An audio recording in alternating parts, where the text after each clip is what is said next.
Hi guys, welcome my YouTube channel. எல்லோரும் எப்படி இருக்கீங்க? எல்லோரும் ரொம்ப நல்லா இருப்பீங்கன்னு நினைக்கிறேன். நானும் ரொம்ப நல்லா இருக்கேன். இன்றைக்கி வந்து ஒடிசா ஸ்டைலில் பாலக்கீரை பொரியல் தான் செய்ய போகிறேன். உருளைக்கிழங்கு கத்திரிக்காய் போட்டு. ஸோ இந்த வீடியோ தான் பார்க்க போகிறீங்க. அது இல்லாமல் டே விலாகும் பார்க்கலாம். ஸோ இந்த வீடியோ ஃபுல்லாக பார்த்துட்டு பிடிச்சிருந்தா மறக்காமல் ஒரு லைக் பண்ணிடுங்க. கீழே இருக்க பெல் ஐக்கன் கிளிக் பண்ணிடுங்க. அப்போ தான் எனக்கு ஒரு மோட்டிவேஷனாக இருக்கும் அடுத்த வீடியோ போகிறதுக்கு. இப்போ வாங்க வீடியோக்குள்ளே போகலாம்.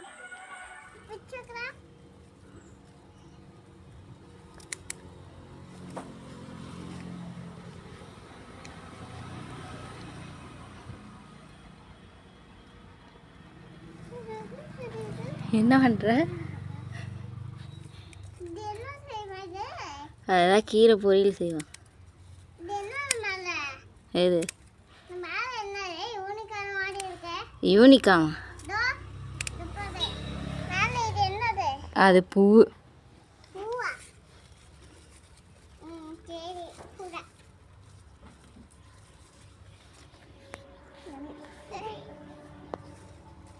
காலையில் என்ன சாப்பாடு செஞ்சேன் பார்த்தீங்கன்னா, சாப்பாடு. அப்புறம் பார்த்திங்கன்னா நான் வந்து உருளைக்கிழங்கு மீன் போட்டு குழம்பு வச்சுருந்தேன். இப்போ மத்தியானம் சாப்பாடு சாப்பிட போகிறோம். குட்டி கார்டனில் ஒரு கட்டு கீரை வந்திருக்கு பாருங்கள், இவ்வளோதான். இது வந்து நாளைக்கு பருப்பு போட்டு கடையில் செய்யலாம். எப்படி கடையில் செய்யலாம்? கைங்க மூஞ்சி காட்டு. எல்லாத்துக்கும் பார்த்திங்கன்னா சட்னி தான் செய்கிறேன். வெங்காயம் தக்காளி போட்டு சட்னி. எனக்கு பார்த்திங்கன்னா பழைய சாதத்துக்கு கத்திரிக்காய் வந்து சுட்டு சாப்பிட போகிறேன்.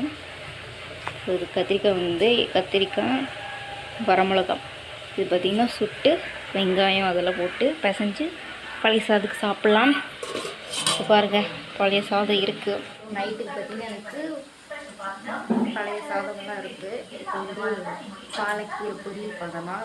ஃப்ரிட்ஜில் தான் இருக்குது. நேற்று சந்தை. ஸோ நேற்று பார்த்திங்கன்னா போய் ஒரு கட்டு வாங்கிட்டு வந்து பாஞ்சிருவாங்க. வாங்க பார்க்கலாம். ஸோ நேற்று பார்த்தீங்கன்னா போய் ஒரு கீரை கட்டு வாங்கிட்டு வந்தேன். இது பாருங்கள், பாலக்கீரை. இது பாருங்கள், இவ்வளோதான் இருக்குது. ஆனால் 5 ரூபா கட்டு பாலக்கீரை. நேற்று சந்தைக்கு போய் வாங்கிட்டு வந்தேன்.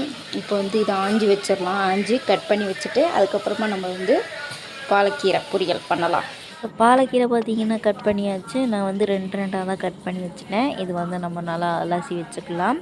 அதுக்கப்புறம் பார்த்திங்கன்னா கத்திரிக்காய் 2, உருளைக்கிழங்கு 2. ஸோ உருளைக்கிழங்கு தோசை தீவி நல்லா ஒரு சின்ன சின்ன சைஸாக நான் கட் பண்ணி வச்சுருக்கேன்.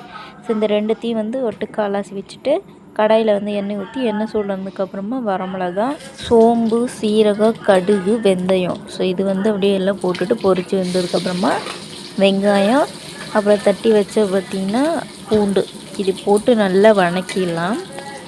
ஸோ நல்லா வணக்கினதுக்கப்புறமா நம்ம வந்து கத்திரிக்காய் உருளைக்கிழங்கு கட் பண்ணி வச்சுருந்தோம் இல்லையா, அதையும் வந்து இதில் போட்டுட்டு நல்லா வந்து வணக்கிக்கலாம்.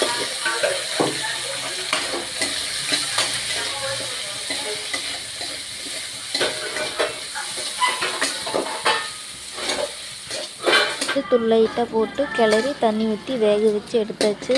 ஸோ நல்லா வந்து ஃப்ரை ஆயிடுச்சு. இப்போ வந்து நம்ம பாலக்கீரை போட்டுட்டு நல்லா வந்து வணக்கலாம். ஸோ தண்ணி ஊற்றாமையே நம்ம வந்து கைவிடாமல் வணக்கிக்கலாம், இல்லைன்னா அடி பிடிச்சிக்கும்.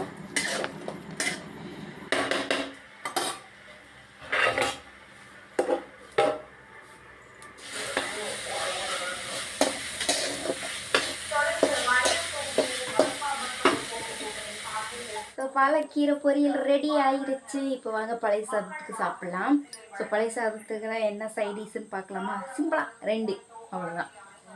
பழைய சாதம், அப்புறமா கீரை பொரியல்.